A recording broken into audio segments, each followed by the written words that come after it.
Galanting maging boss ang isang Bel Mariano dahil may pa-Christmas party siya sa kanyang glam team at may team pa nga. Side sa appliances na binigay niya sa kanyang team, nagbigay din siya sa patrip sa Boracay at kasama din ang mga product na ini-endorse niya. Talagang nag-effort din ang kanyang team para sa gustong team ni Bel Mariano.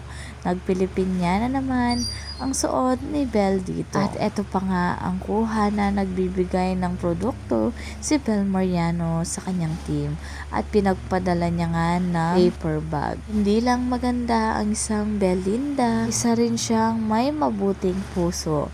Kaya marami nagmamahal sa kanya at maraming nag-i-stay, lalo na ang kanyang glam team. Talagang good na good ang kanyang relationship sa kanila. Kaya ganyan din siya alagaan dahil napakabait niyang kasama or boss.